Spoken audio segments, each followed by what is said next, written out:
বাংলার মানুষের মুক্তি অর্জন হওয়া পর্যন্ত আমাদের লড়াই অব্যাহত থাকবে। বলছিলাম, জামাতে ইসলামী যদি আল্লাহর ইচ্ছা এবং জনগণের ভালোবাসায় বাংলাদেশের মানুষের সেবা করার সুযোগ পায়, তাহলে মালিক হবে না, সেবক হবে ইনশাআল্লাহ। আজ আমি ঘোষণা দিচ্ছি, লক্ষ জনতাকে সাথে নিয়ে বাংলাদেশ জামাতে ইসলামী থেকে যারা আগামীতে সংসদ সদস্য হিসাবে নির্বাচিত হবেন, আরে আপনারা কথা বন্ধ করেন, আপনারা কথা বন্ধ করেন, সবাই বসে পড়েন, সবাই বসেন, বসেন, কেউ দাঁড়াবেন না, সবাই বসেন।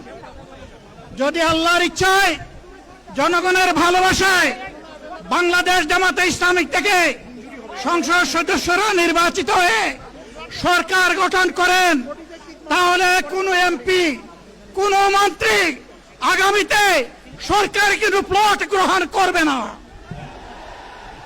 কোন এমপি এবং কোন মন্ত্রী ট্যাক্সবিহীন কোন গাড়ি চড়বে না। কোন এমপি এবং কোন মন্ত্রী তার নিজের হাতে কোনো টাকা চালাচালি করবে না। কোন এমপি এবং কোন মন্ত্রী যদি তার নির্দিষ্ট কোনো কাজের জন্য বরাদ্দ পেয়ে থাকেন, কাজ শেষ হওয়ার সাথে সাথে বাংলাদেশের 18 কোটি মানুষের কাছে তারা তার প্রতিবেদন তুলে ধরতে বাধ্য হবে। সম্মানিত বন্ধুগণ, চাঁদা আমরা নিব না, দুর্নীতি আমরা করব না, চাঁদা আমরা নিতে দেব না, দুর্নীতি আমরা সহ্য করব না।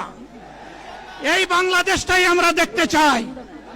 যুবকদেরকে আমরা স্পষ্ট ভাষায় বলতে চাই, বন্ধুগণ, তোমাদের সাথে আমরা আছি।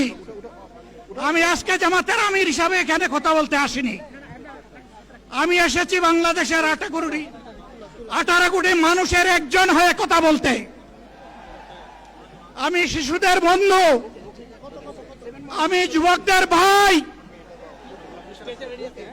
আমি বয়স্কদের সহযোদ্ধা, আমার বোনদের আমি ভাই। সুতরাং তাদের মুক্তির জন্যই আমি দায়িত্ব নিয়ে আজকে এখানে দাঁড়িয়েছিলাম। আল্লাহর ইচ্ছা শরীর আমাকে সাময়িকভাবে সহযোগিতা করে নাই, এটাও আল্লাহর ইচ্ছা যে এখন আল্লাহ আমাকে কথা বলার সুযোগ দিচ্ছেন। আমি বলতে চাই, বাংলাদেশের নির্দিষ্ট কোন শ্রেণীর মুক্তির জন্য আমাদের এই লড়াই নয়। রাস্তার একজন পরিচ্ছন্নতা কর্মী, চা বাগানের একজন শ্রমিক, রক্ত পানি করে ঘাম জড়ানো আমার একজন রিক্সা চালক ভাই মাঠে ময়দানে বাংলাদেশের মানুষের মুখে যারা এক মুঠো ভাত তুলে দিতে চায়, আমার সেই কৃষক বন্ধুটি, আমি তাদের হয়ে আজকে এখানে কথা বলতে এসেছি। আমি কোন অভিজাত শ্রেণীর হয়ে এখানে কথা বলতে আসিনি।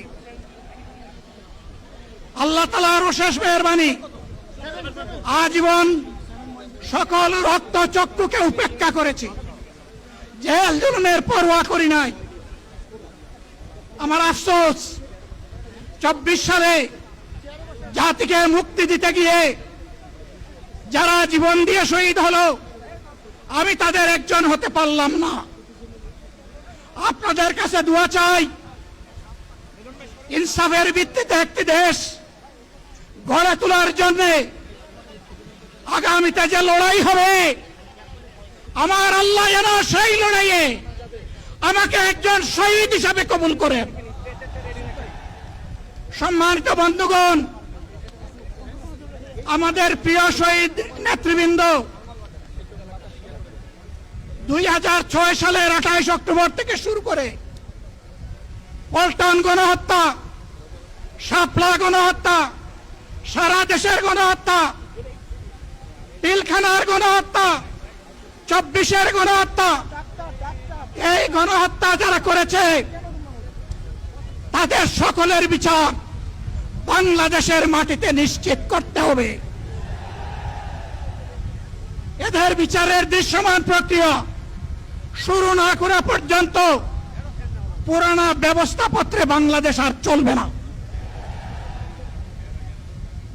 এতগুলো মানুষ এমনি এমনি জীবন দেয় নাই, জীবন দিয়েছে জাতির মুক্তির জন্য।